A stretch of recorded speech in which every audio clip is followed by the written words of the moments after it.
So this whole idea came about after talking to Joe Coombs on our new podcast, the Overdriven Chat Show. Check us out on there if you haven't already. We would really appreciate the support.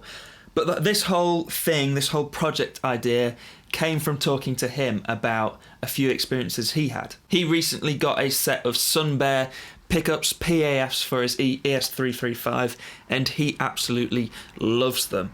I'd kind of known about Sunbear Pickups for a while, sort of checking them out. I knew that they were doing good stuff, and I trust Joe with tone, and kind of when he started talking out positively about these Sunbear Pickups, ideas started sparking about in my mind. The very same week on the episode of the podcast, he had also tried out a original 1958 Les Paul Junior, and he kind of was really in love with it. He really gelled with the whole single P90 design. Long-time viewers of this channel will hopefully recognise this guitar. This is my 2011 Gibson Les Paul Junior. Pretty stock actually. You may have seen a video a couple years ago where I checked the lacquer on this, but other than that, and a little sticker here, it is completely stock. I've never changed anything on it. But it's also been in the case for about 6 months, and you know, I wanted to maybe breathe some life back into the guitar, make me pick it up again and play this guitar, because I absolutely love this thing and I love the whole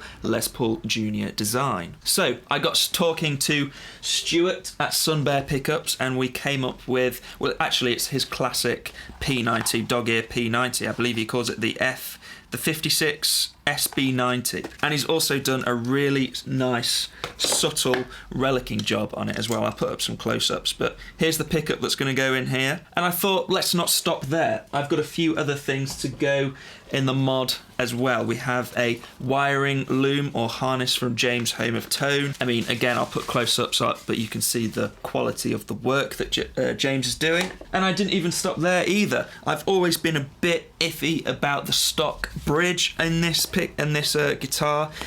I never really thought it was doing much. It's just kind of there to be a bridge, but it's got quite a nasty lean on it when you tune it up to pitch, and I'm not sure it's doing much for the intonation and resonance. And this is an ABM sort of wraparound simple bridge. I actually went with the brass material it's made out of, which I believe actually isn't traditional, but I thought I'd go for something slightly different. I love brass saddles on Telecasters, and why wouldn't I like a brass bridge on my Les Paul Junior? So this is also going to go on. Also guys, I'm looking for a recommendation as well. I want to get a new pick guard, a scratch plate for this, and I'm looking for maybe like a dark single ply tortoiseshell look, but it's so hard to get junior pick guards in the UK especially for a decent price. So if you've got any recommendations for a little pick guard maker in the UK could sort me out there, then let me know. So this is what the guitar sounds like completely stock, bearing in mind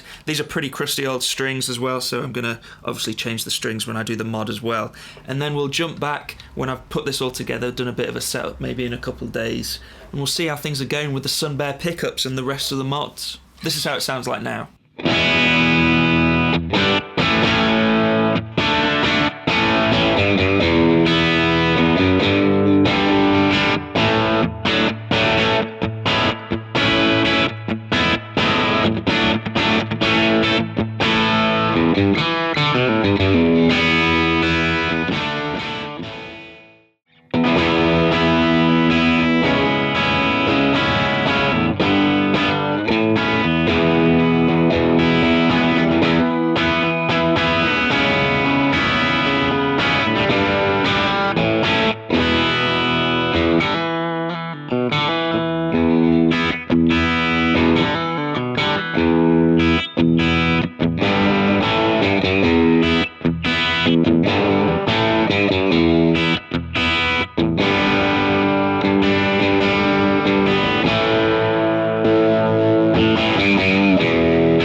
Okay, so the mod is complete. We have the bridge on, we have the new wiring loom inside from James Home of Tone, but I guess kind of what we're all here for is we have the Sunbear P90 pickup in there.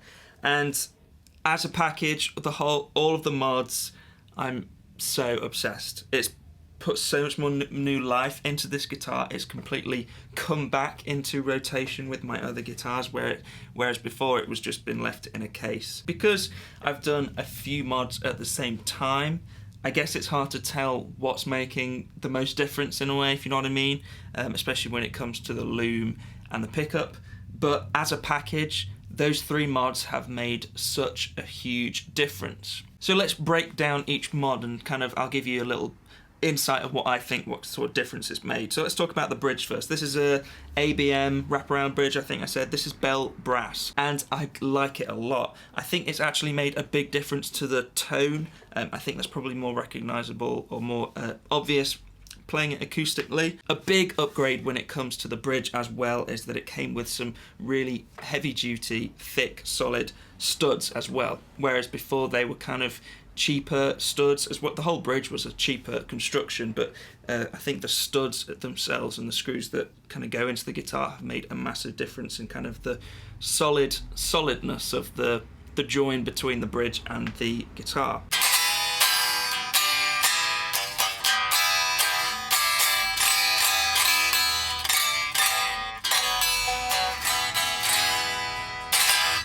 I think if I just changed the bridge and not changed anything else, it would have made a massive difference. So let's talk a little bit about the pickup and the loom. I'm going to talk about them as a whole in a way, partly because it's hard to tell in many ways which is doing what. I think the pickup and the loom react together really well. The controls are super interactive and I feel like the new loom, the sort of volume and tone pots really get the most out of this vintage style pickup from Sunbear. Me and Stuart from Sunbear went through a few different conversations, and really we kind of boiled it down to that I just wanted a classic traditional vintage P90, nothing too out of the ordinary, pretty close to his stock sort of, I think it's SB50, I should have it written down, SB56 or something like that. Pretty close to that design and that sound that he it's almost his flagship P90. And the pickup rips, man. It really rips. It does everything that you hear about those classic 50s P90s in Les Paul Juniors, all the way up on both volume controls, and you get a balls-to-the-wall rock machine that will do pretty much any kind of rock genre that you need. Mess around with those tone controls though, and the volume control especially, and you get a really wide plethora of tones, a surprising amount of different variation going on. So I'm really happy with the changes made to this guitar. As I said in the intro, it all came together pretty quickly after talks with Joe on our podcast, and then talking to Stuart over at Sunbear, maybe what we could do together to bring this guitar back to life, and it absolutely has done that. You're going to start seeing this on a load more videos. I know it's not a super versatile guitar to play in pedal demos, especially overdrive, you probably want to hear some neck pickups, but you're probably going to see this a lot more in some videos coming up. Mainly a big thanks to Stuart over at Sunbear Pickups. You nailed this pickup, man.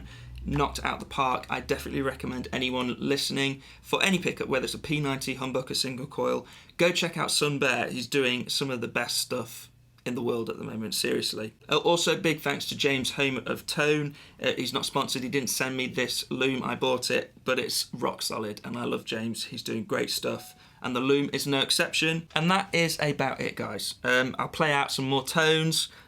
We are, by the way, going through the Victory VC35 copper with my pedal board in the middle with some drives. Thanks guys for checking out the video. If you like what you saw, please subscribe and maybe check out some more, and I'll see you in the next one. Cheers guys.